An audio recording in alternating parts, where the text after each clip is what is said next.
Liberté, je suis auteur de bande dessinée, je viens du 93 dans une ville qui s'appelle La Courneuve. Parcours très atypique, c'est-à-dire que je suis un petit gars de quartier qui a fait plein de conneries, des braquages pour être clair, qui a été condamné à 10 ans de prison et en prison j'ai repris ma passion première qui est le dessin. J'ai fait le choix parce que j'étais entre quatre murs, j'avais du temps à passer et je me suis dit quitte à être enfermé, autant passer du temps à bon escient. Et donc j'ai décidé de reprendre mes études. Ce que je tiens quand même à préciser, c'est que j'ai pas eu vraiment un parcours scolaire difficile parce que j'ai toujours eu des bonnes notes quand j'étais gamin, seulement j'avais un long poil dans la main. Alors c'est marrant parce que les journalistes me posent souvent la question mais d'où te vient cet amour pour le dessin? Et moi je réponds souvent en fait je suis un fan du Club Dorothée. Je suis de cette génération Club Dorothée et la première fois que j'ai vu un dessin se faire c'était Cabu qui l'a fait. Et voilà, je suis tombé amoureux de ce genre d'univers. Surtout cet univers qui était satirique, sarcastique et compagnie. Et donc voilà, j'ai décidé de faire du dessin. Eh bien, en fait, j'arrive en prison, je reprends mes études. Et en reprenant mes études, je reprends le dessin. Et un jour, tout d'abord, les détenus ont vu la façon dont je dessinais. Et puis ensuite, les surveillants de prison ont vu la façon dont je dessinais.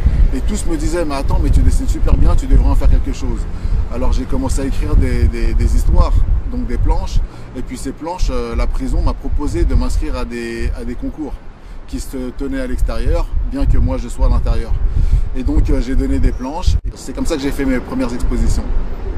3 ans après, tu remportes un prix pour le festival d'Angoulême. Est-ce que quelque part c'est l'esprit qui a lancé ta carrière artistique? Je me suis rendu compte que mes dessins plaisaient au point d'être primé à Angoulême. Mais non parce que je dirais que ma carrière, je l'ai travaillée en fait.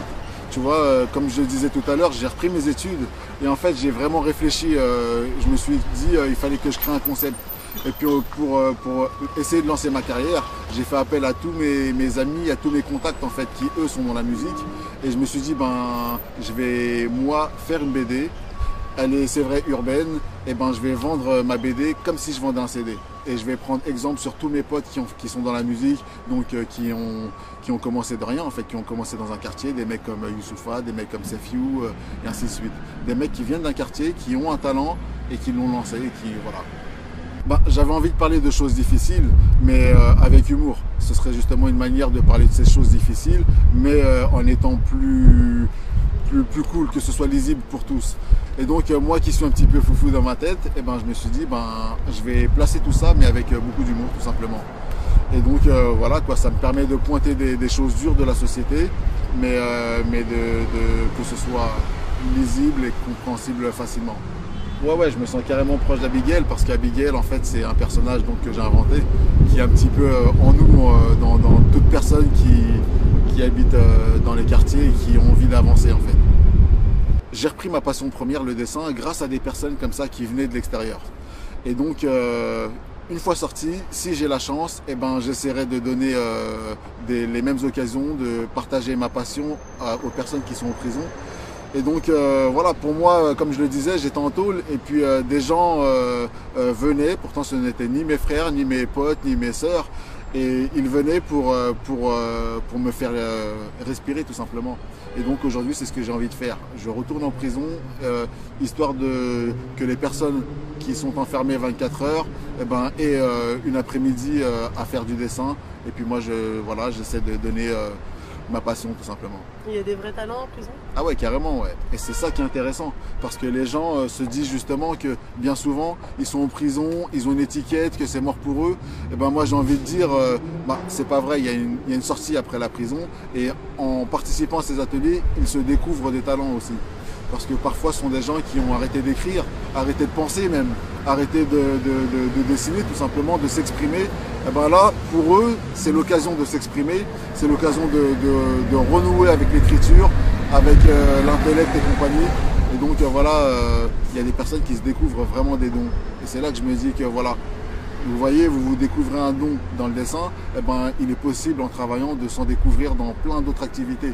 Et donc à la sortie, multiplier en fait les occasions de faire des choses tout simplement.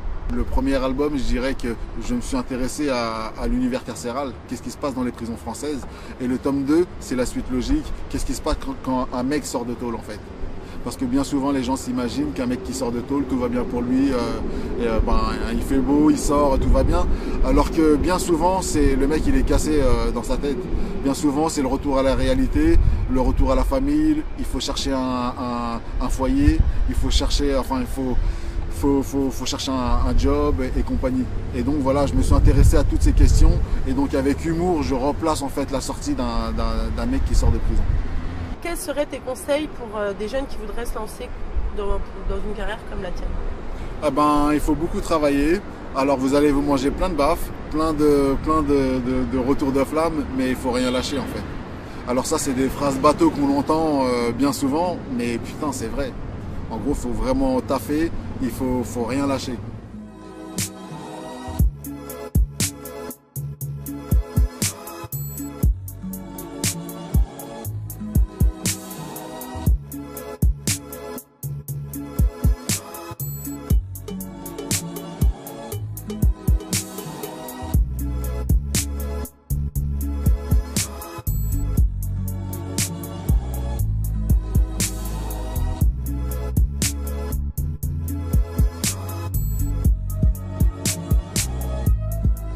Alors je m'appelle Berthéwan et je voudrais lancer une spéciale dédicace pour le neoness.fr. Alors c'est une équipe de ouf, il fait beau, ils m'ont pris mon temps et ça me fait grave plaisir. Alors je vous dis à très bientôt et continuez comme ça.